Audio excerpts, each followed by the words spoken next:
PT Perusahaan Listrik Negara atau sering disebut dengan PLN. PLN ini merupakan perusahaan yang bergerak menyediakan layanan tenaga listrik bagi masyarakat umum di Indonesia untuk meningkatkan kesejahteraan dan kemakmuran rakyat serta mendorong kegiatan ekonomi rakyat. PLN ini merupakan perusahaan besar yang sudah menggunakan teknologi sistem informasi yang baru untuk membantu mempermudah pekerjaan. Di sini saya akan membahas pengembangan perangkat lunak yang digunakan oleh perusahaan listrik negara ini untuk menyediakan layanan listrik bagi masyarakat umum di Indonesia.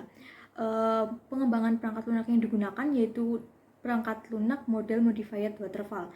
Perangkat modified waterfall ini merupakan metode pengembangan software atau perangkat lunak yang bersifat sekuensial yang terdiri dari 5 tahap yang saling terkait dan saling memengaruhi satu sama lain. Tahap-tahap dari model modified waterfall ada 5. Ini masuk yang tahap yang pertama yaitu investigasi kebutuhan sistem. Di tahap ini itu akan menentukan kebutuhan informasi apa saja sih yang diperlukan bagi sistem informasi yang baru melalui konsultasi, mendefinisikan masalah, dan memberikan sistem baru yang lebih baik. Lalu masuk tahap yang kedua yaitu kebutuhan perangkat lunak. Di tahap ini itu mengidentifikasi dan memberikan gambaran dari layanan servis dan batasan bagi sistem yang akan dibangun. Lalu tahap yang ketiga ada perancangan sistem dan perangkat lunak. Di perancangan sistem itu merupakan teknik pemecahan masalah yang menguraikan sebuah sistem menjadi komponen-komponennya. Lalu tahap yang keempat ada tahap implementasi. Tahap implementasi perangkat lunak merupakan melaksanakan eksekusi atau mempraktekkan dari rencana dan perancangan dalam pengembangan perangkat lunak ini. Di tahap implementasi ini dilakukan kerja untuk membangun perangkat lunak berdasarkan analisa dan permodelan yang telah dilakukan dengan hasil basis data dan source kode perangkat lunak. Lalu tahap yang terakhir itu ada tahap pengujian.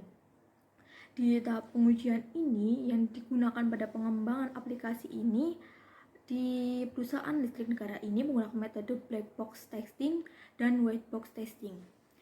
Black box testing sendiri itu memperlakukan pengujian perangkat lunak sebagai kontak hitam tanpa pengetahuan tentang pelaksanaan internalnya. Sedangkan white box testing itu memperlakukan pengujian perangkat lunak mengenai atau membahas struktur data internalnya. Data pengujian kali ini akan dilakukan pengujian berdasarkan proses time dari aplikasi berbasis web yang telah dibuat. Pemrograman aplikasi berbasis web sendiri itu ada 3 yang akan kita bahas. Yang pertama ada Hypertext Markup Language atau HTML. HTML ini menurut salah satu pemrograman web design untuk menyusun dokumen-dokumen web. Dokumen HTML ini disimpan dalam format teks reguler dan mengandung tag-tag yang memerintahkan web browser itu untuk mengeksekusi perintah-perintah yang dispesifikasikan dan mengontrol tampilan di layar monitor oleh web browser.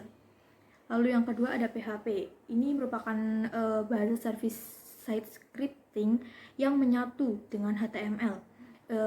PHP ini untuk membuat halaman web yang dinamis atau sintak dan perintah yang diberikan akan sepenuhnya dijalankan di server, tetapi disertakan pada dokumen HTML sebelumnya. Lalu yang ketiga ada Structure Query Language atau SQL.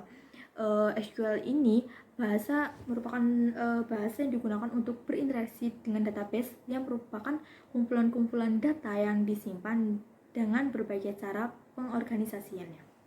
Adapun keuntungan dengan menggunakan model modified waterfall ini pada pengembangan perangkat lunak suatu perusahaan, yaitu mudah untuk dimengerti dan diimplementasikan. Pengembangan sistem sangat terorganisir. Selain itu, model pengembangan modified waterfall ini sangat cocok untuk pengembangan yang bekerja secara perorangan. Sekian dari saya. Apabila banyak kesalahan kata, saya mohon maaf. Terima kasih.